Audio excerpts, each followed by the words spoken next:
Everyone's looking at Matheus Cunha as a wide option for United going into next season. The reality is, this World Cup is proving why he can and perhaps should be their number 9. His movement, his hold-up play, the way he's finishing, he's a cheat code for Michael Carrick's system. And Brazil is showing the entire world exactly why that is. So let's talk a little bit of Matheus Cunha as a potential number 9 option for Manchester United heading into next season. Of course, we already know that Manchester United have a number 9 in Benjamin Sesko.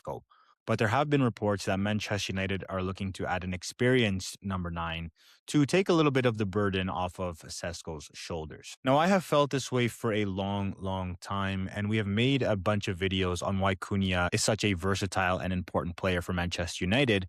But in watching his last 2 games for Brazil and just in watching the spaces that he occupies best, I think this could really be a long-term option for United moving forward. And of course, he is not an out-and-out number 9. You'd be looking more as a false 9. But I think his profile and the way that he sees the game would really help United. For me, I think instead of prioritizing money to go towards a number 9, I would like to see Manchester United prioritize money to go to a left winger. And I want to talk a little bit about why right here, right now. So when we look at the Scotland game, for example, a game that Brazil quite comfortably won in the end, Carlo Ancelotti went with a front 3 of Matheus Cunha, Vinicius Jr., and Ryan from Bournemouth, who, by the way, if he continues to perform the way he's performing and he has another really good season in the Premier League this season, Bournemouth are going to sell that player for a lot of money because he is absolutely incredible. But this video is not about Ryan. This video is about Matheus Cunha. So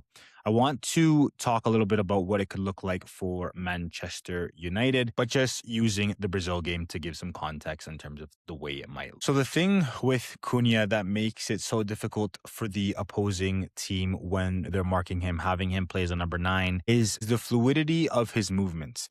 Oftentimes, you'll see him playing just on the shoulder of the 2 center halves, and he does have that ability to run in behind when needed, although it's not his strength.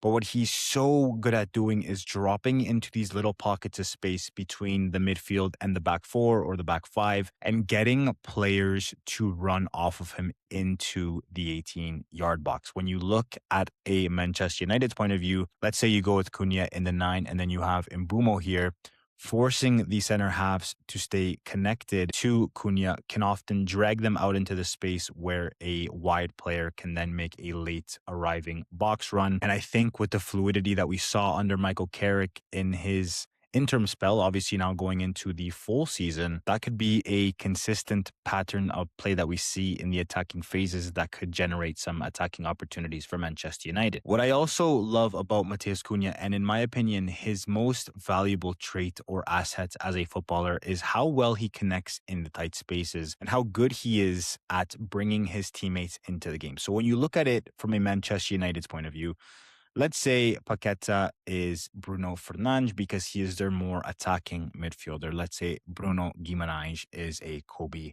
Mainoo, just for an example.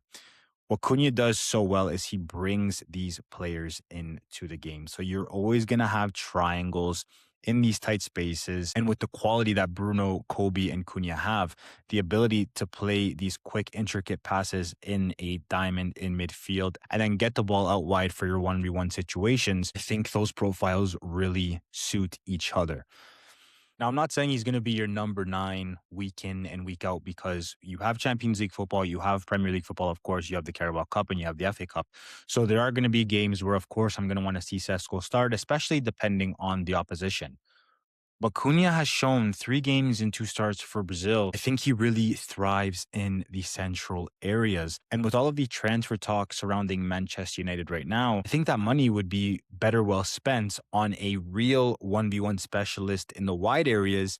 Cunha can act as a buffer in that left wing position if needed, but he can also play in the number 9 position when needed as well. I think Bruno Fernandes would very much thrive with a Cunha number 9. I think he would thrive having a number 9 to play off of, making those late runs into the box. I think the wide players would thrive as well because I think that he could very much bring the wide players into the game.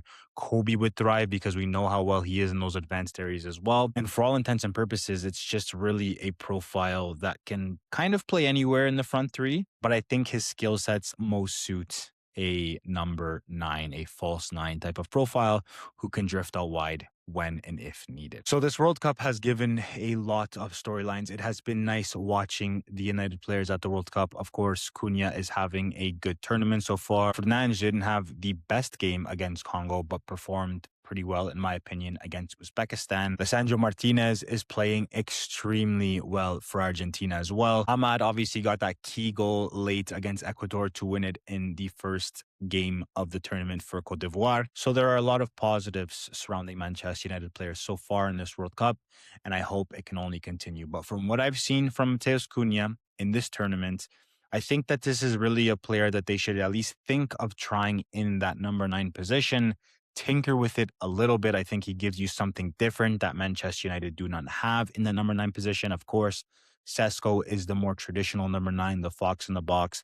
He'll get you goals in the air. He has the powerful strike. Because of his size, his stature, and his physicality, he can hold the ball up well.